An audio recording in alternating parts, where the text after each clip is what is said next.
Good evening. This is CTV News for Tuesday, November 20th. I'm Patricia Vallone. And I'm Sonia Shavas. We're glad to have you with us. Well, if you are about to hit the road for Thanksgiving, don't forget to buckle up. And just in case you might, the Motor Vehicle Administration has put something unique in place to remind you. Our Denise Douglas explains. When you drive by the Motor Vehicle Administration, take a look. You'll see something new. A huge yellow crash dummy was unveiled outside of the building in Glen Burnie today. It is meant to remind people to wear their seatbelts. It is the easiest possible thing that you can do to protect yourself in a vehicle accident and crash. Just a couple of seconds and you're properly seatbelted and buckled in. Seatbelts reduce the risk of death and critical injuries by as much as 50% or more. It is a message that is especially important as we get into the holiday season, a peak time when many hit the road to travel. Statistics also show that November is considered the third deadliest month of the year for traffic crashes. I see firsthand the carnage caused on our highways and the injuries that could be prevented by the use of safety belts. And that's why police throughout the state will also be stepping up efforts to crack down on people who break the law. Law enforcement agencies will be specifically targeting nighttime seatbelt enforcement. Over the past 5 years, more than half of Maryland's nighttime crashes resulted in fatalities, and we're not buckled up. If we prevent even just one crash, it means one less chance of serious injury or death. It means one more family can get home. So MVA Administrator John Kuo says whether you take it from the police or the dummy, be smart and buckle up. If seatbelts were used by everyone on Maryland's roads, close to 100 lives could be saved in Maryland each and every year alone. Denise Douglas, CTV News. Now, the crash dummy is part of Maryland's campaign towards zero deaths on the highway. Now, if you are caught not wearing a seatbelt, the fine is $25.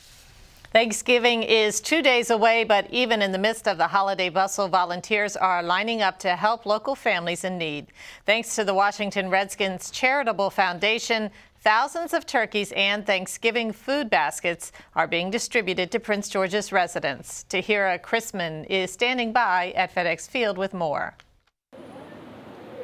And it's beginning to look a lot like Thanksgiving here at FedEx Field. You can see behind me thousands of Prince George's residents lined up to not only get a turkey, but a turkey with all the fixings. Many of them say they're coming here not just because of the hard economic times, but just to give them some help throughout this holiday season. Got a turkey and all the dressings and everything with it. I'm blessed. I'm blessed. Well, because I needed something for Thanksgiving. And and I didn't know it was all this. This is my first time here, and it's good. I'm glad that they have stuff like this around because a lot of people need it. The Department of Social Services serves over 60,000 Prince George's County residents. This is just a small sampling of those residents. Over the last few years, we've seen the demographics and the type of customers that are coming for our services drastically change.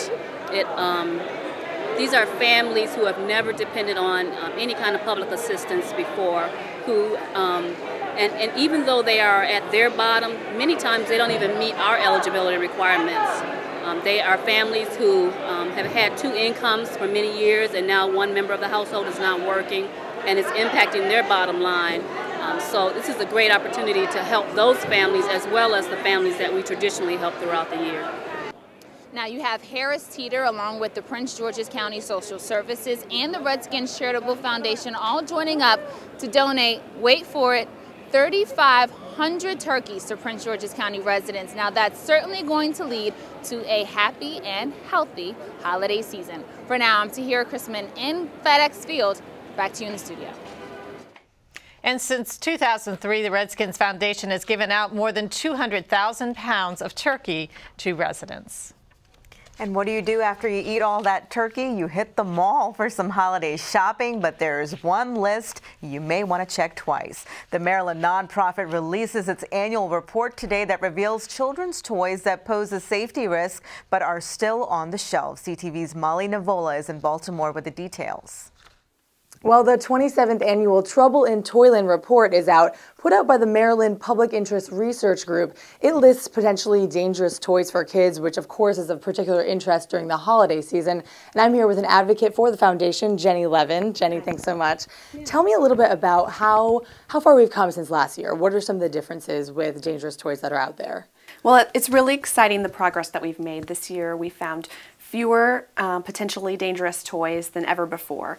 And we've made a lot of progress in recent years. So the Consumer Product Safety Commission, we still need more additional resources because they can't test all of the toys on the shelves. So we want to give some parents tips for how they can look out for those potential hazards. But it is exciting that we're seeing fewer dangerous toys than ever. And speaking of that, what should parents be looking out for this year? Choking hazards are always a big concern.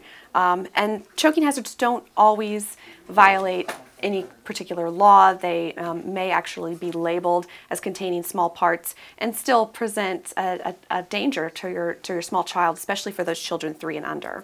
Now we have a table here, of course, of toys. Demonstrates for me some of the potentially dangerous things here that we have. I know we have some examples. Yes, so this little food set that we found is a great example, obviously intended for a small child, but it is not labeled as a choking hazard because all of the pieces do pass the small part standard. So just an example, this is the small part standard test tube for the Consumer Product Safety Commission. This little strawberry that is in the food set, it barely passes, but unfortunately it doesn't pass a more stringent test, which is the test of the toilet paper roll. This is a tool that most moms and dads should be able to have at home and bring with them. It passes uninstructed through the toilet paper roll. You should be watching out for your child age 3 and under, as it could present a choking risk. What are some of the other things besides choking that parents should look out for? Absolutely. So toxic chemicals we find on toy shelves every year, although less this year, which is really great. So one class of toxic chemicals that we found are phthalates. So phthalates are toxic chemicals that are added to plastics, often shiny, soft, flexible plastics. This backpack doesn't exceed the legal standard, but we believe that phthalates shouldn't be allowed at all in children's products. Well, thank you so much, Jenny. Thanks so much for talking to me about this table of toys here. And of course, viewers can download more toy tips and also the whole report on the website www.toysafety.mobi. I'm Molly Nivola reporting in Baltimore for CTV News. And consumers are advised that some toys that are not on the list could also pose hazards and should be evaluated before purchase. The Prince George's Board of Elections has finished counting provisional ballots, and now the final results are in for the school board. In District 1, the race was close, but it looks like Sabrina Epps won the seat by defeating her opponent David Murray by 500 votes. In District 4, incumbent Patricia Eubanks will keep her seat. She beat Micah Watson by 3,000 votes. And in District 5, Rahila Ahmed lost to Virginia Jacobs by more than 2,000 votes. In District 7, Carletta Fellows beat her contender, incumbent Henry Armwood, by more than 6,000 votes. And officials say the final results should be certified by Wednesday. Well, the unemployment rate in Maryland has decreased to 6.7%. In October, 14,000 jobs were added to the state. The U.S. Department of Labor says the increase is mainly caused by temporary holiday hiring. More than 2,700 jobs were added to the education and health services sector. One of the biggest areas to see an increase in jobs is leisure and hospitality, which added 3,700 jobs. Conflict in the Middle East has prompted Governor Martin O'Malley to postpone a trip to the region. The governor and the Maryland delegation were scheduled to visit Israel, Jordan, and Ramallah next week. In a statement released today, O'Malley says after many days of monitoring the Israeli-Palestinian conflict, he decided to reschedule the state's economic development mission.